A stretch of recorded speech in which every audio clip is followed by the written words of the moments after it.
Pursuant to a call by Mayor Joey Hobbs, there's a special call Board of Mayor and Alderman Board meeting and Beer Board tonight, Monday, September 22nd, 2025 at 5:30 p.m.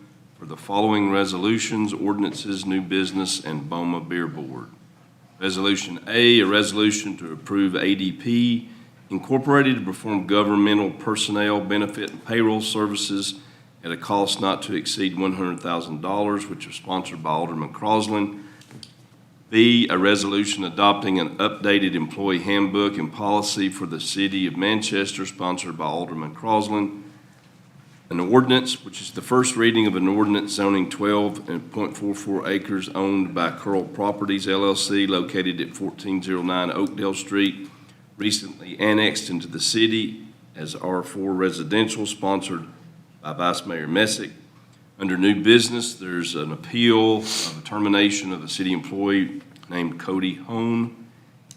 And there's also a beer board meeting after the adjournment of the BOMA meeting. Vinegar Schwartz, business address of 119 South Irwin Street, is asking for a beer license under the name of Brett Vinegar and Eric Deal for on-premises consumption and retail, signed by Mayor Hobbs, Vice Mayor Messick, Alderman French, Alderman Threet, Alderman Crosland, and Alderman Parsley. We'll do roll call, please.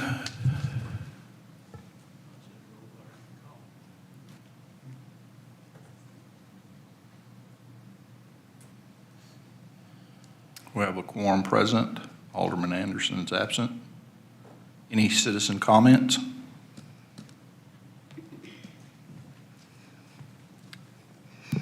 Hello, Sarah Bradley. I haven't had a chance to look through all of it, but I've been through the first fifth or so of the handbook, and there are a few issues. There are references to a hiring committee. That may be just staff only. I'm not sure. There are also references to policies and procedures committee. We got rid of that sometime last year, I think. And there are references to employees receiving a handbook, but the provisions about updates and amendments don't clarify that those will be disseminated. They say there's two sections. Sorry, I'm out of breath. I was hustling to get here. But there are two sections just in that first part that seem to contradict each other. One says the city reserves the right to change any and all blah, blah, blah in the whole or part at any time without prior notice.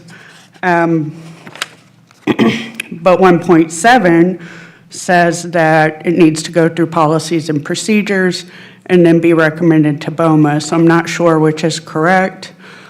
It's just unclear. And 1.5 concerns me in particular. I don't want to get into a freedom of speech thing. I'm going to leave that first section about that alone. But 1.5 about contacting elected officials states an employee may be disciplined for making untrue allegations concerning any job-related matter.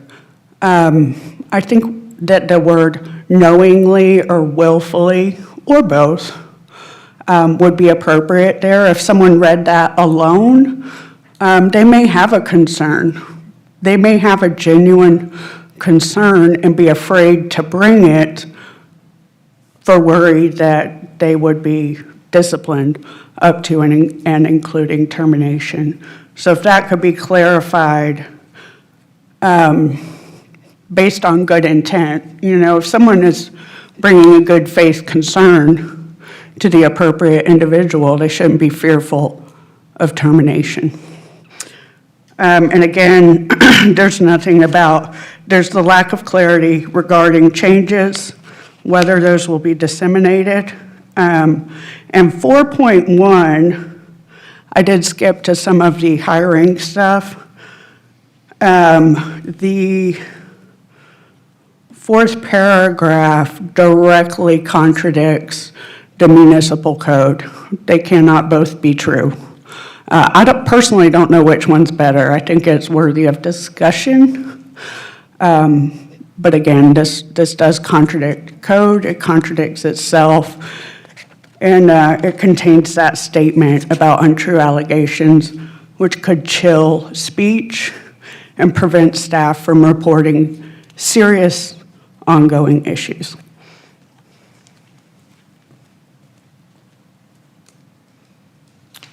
Any more comments? Hearing none. Resolutions? Resolution A, a resolution to approve ADP Incorporated to perform governmental personnel benefit and payroll services at a cost not to exceed $100,000, sponsored by Alderman Crosland.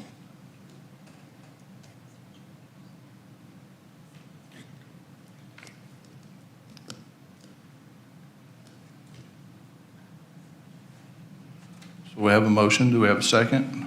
We have a motion and a second. Any discussion? Hearing none, let's vote, please.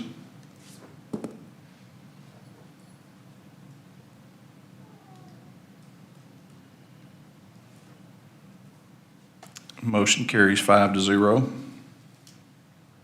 Resolution B, a resolution adopting an updated employee handbook and policy for the city of Manchester, sponsored by Alderman Crosland.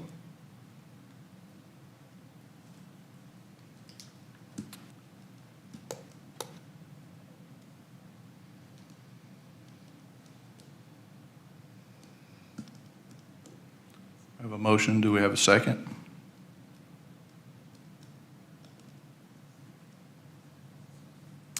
We have a motion and a second. Any discussion? I think the question that Ms. Bradley raised may partially be covered. We still have the Public Employee Political Freedom Act, a state law, which it's an important statute. Not sure it exactly fits what you're talking about, but it is still there, although the damage part of it has been greatly reduced, based really on a case in this county, I think. But anyway, it's still there, and it offers, I think, reasonable protections to an employee, which we don't have anything to do with the state statute, but I think it's worth pointing out that it exists still. Vice Mayor Messick. I'd like to know a little bit more about the section 1.5 that Sarah was talking about, the contacting an elected official. Look, I'll just be honest with you, I feel like a county commissioner voting on a budget. I didn't read the thing, okay? 1.5 says, "No employee shall be disciplined or discriminated against for communicating with an elected official. However, an employee may be disciplined for making untrue allegations concerning any job-related matter." And that's pursuant to TCA 8-50-601 through 604, which may be what Alderman Freed was discussing. And I'll be glad if you pass it tonight and everybody thinks that the word knowingly needs to be in there, we can always amend it at the next meeting. I think I'd probably like that.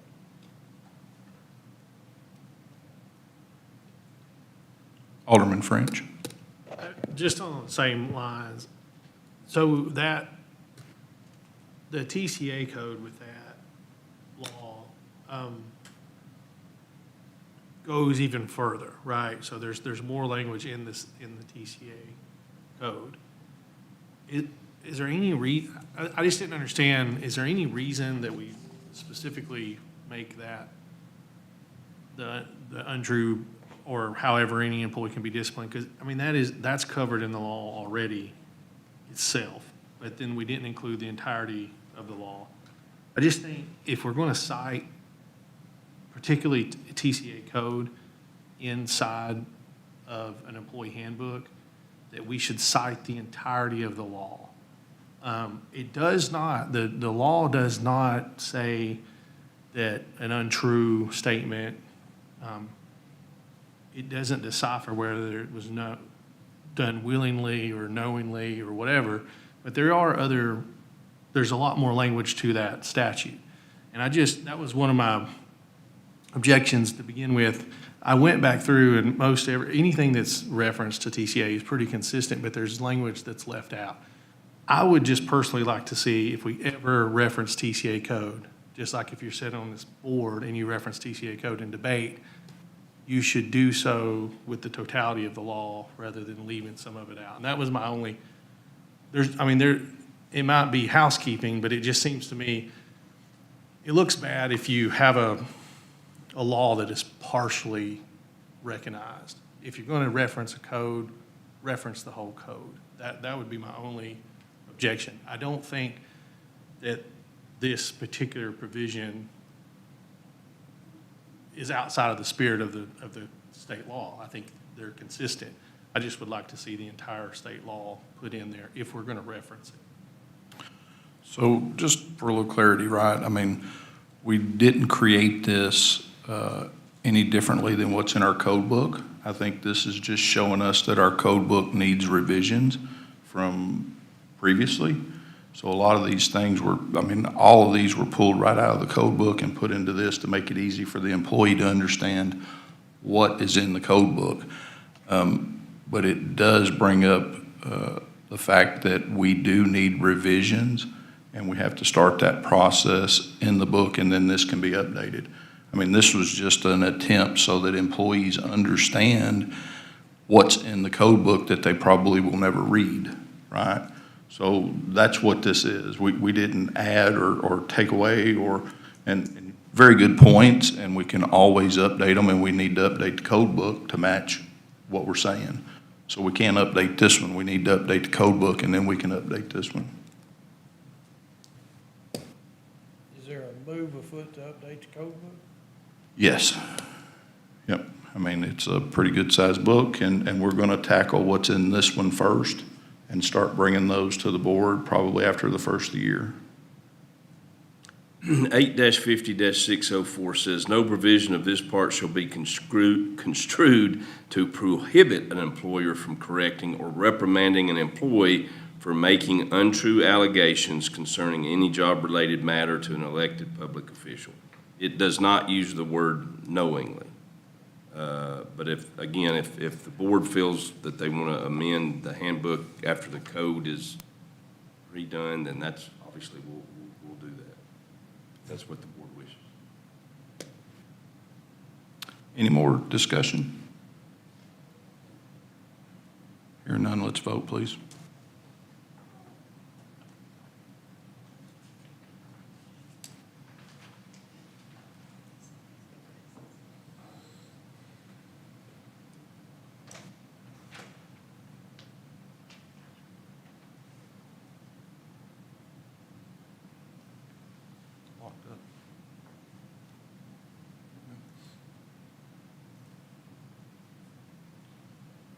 It'll come back on here in a second, but motion carries 5-0. Ordinance A, first reading of an ordinance zoning 12.44 acres owned by Curl Properties LLC located at 1409 Oakdale Street, recently annexed into the city as R4 residential, sponsored by Vice Mayor Messick. And this was put back into planning and zoning, and I think it's fair to say that it passed planning and zoning with a 4-3 vote. The chairman had to break the tie. So we'll entertain a motion.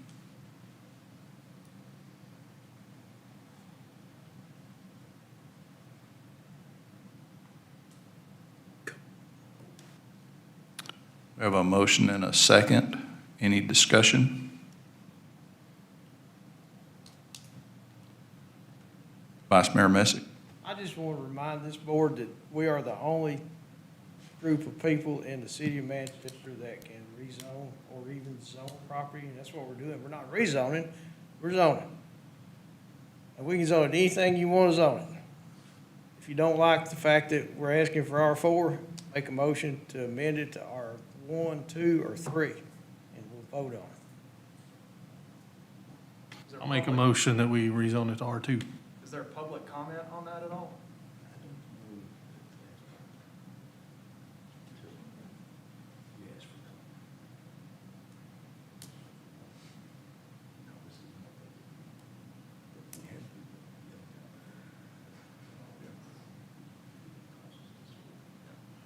At this time, there is not public comments.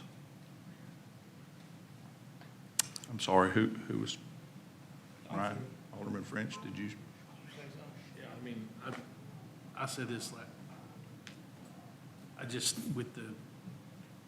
I make a motion for R2. I feel comfortable with R2 on it. So we have a motion on the floor to zone it R2. We have a second. You would verbally speak, please.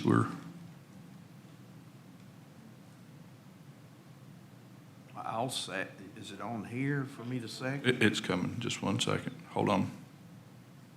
So if you all vote to rezone it to R2, that is not compliant with the land use plan. We got to vote to What change. you need to do is you would need to send it back to the planning commission for review and to amend the land use plan for a low-density residential.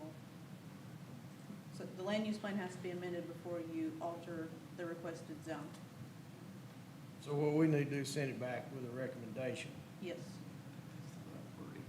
Or So Alderman French, can you, Yeah, I'll amend my language to I'll make a motion that we send an R2 recommendation back to the planning commission. And if that subsequently passes, that they would amend the land use map for the zone. Alderman Threet, do you still second that motion to send it back? He said send it back, so we're voting on a recommendation to send it back. To send it back to planning and zoning. As an R2. As an R2 and update the land use map. I'll second that. Okay. So we have a motion and a second to send it back to planning and zoning. Can we do a verbal vote, please? Okay, Alderman Anderson, Alderman Crosland, Yes. Alderman Three, Aye. Alderman French, Vice Mayor Messick, Aye. and then Alderman Marsley. Okay, this resolution, this is ordinance, so we're down. It's not a vote. We're voting on sending it back to planning and zoning. I do understand that, but that's not part of this. We're just voting to send it back. Yes, sir. Will that be to amend the map? You can't just holler out, okay? Excuse me. I mean, we can talk afterwards. Excuse me? Did you vote? No, you don't have to push anything, Donnie. It's a verbal No vote. one's asked us on this side. Yeah, you did. Oh, Okay. You have to send So motion carries 5-0 to send it back to planning and zoning with a R2 recommendation and to update the land use map to reflect that zoning. Okay. New business? All right, is Cody Hone here in the hearing room? And he's the one that asked for this appeal, and I suppose I need to put something into the record, because I don't know it necessarily has to be here.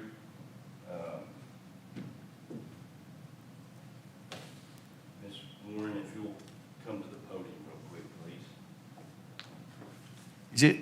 Judge, is it necessary, or since he's not here, can we make a motion to uphold the termination? Well, what you could run into, though, is if you don't have a record, and if you don't have the proof on appeal, I think you're better protected. This won't take 5 minutes. Okay. All right. Ms. Warren, was Mr. Hone selected for a random drug screen from the city and water and sewer department? Yes, he was. And did you receive the results of that specimen draw? Yes, I did. All right. And it's marked as 1A. Did it come back positive? Yes, it did. And did the water and sewer department send a suspension notice to Mr. Hone? I did. You did, okay. And then, did you send a termination notice to Mr. Yes, Hone? I did. Very well. And I'll give the alderman here in just a second a packet of these things. Okay. All right. And did Mr. Hone appeal Yes, he did. that termination? Yes, he did. All right. And I've got that in the packet for the board as well, and I'll introduce that as an exhibit as well. And did you research Mr. Hone's personnel records As far as what? as far as his understanding and signing of the substance abuse policy Yes. statement? Yes. Very well. And is that a copy of the substance abuse policy statement that he signed? Yes, it is. And is that his signature Yes. certifying that he understood the policy? Yes. Very well, thank you. Mm-hmm. All right, have a seat. Thanks. If you'll come up. Yes, If you can state your name, please. Tanya Lawson. Ms. Lawson, your company's the one the city contracts with to do these random drug Drug screens, screens. is that correct? Yes, sir. And is this the drug screen that was performed on Mr. Hone? Yes, sir. And can you tell the board what he showed up positive as? Marijuana. All right, thank you. Any questions? questions for me? Ms. Lawson? All right, and thank you. Let me give this packet to the board for your review.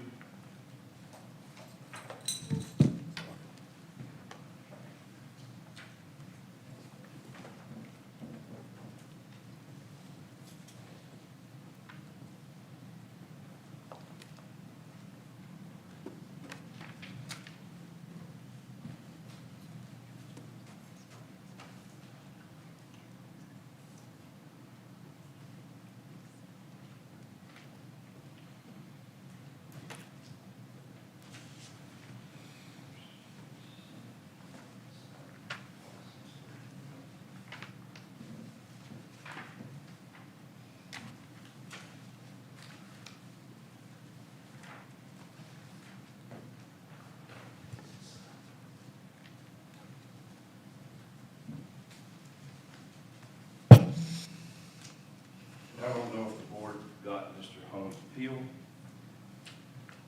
This is what brought the matter to the hearing board tonight.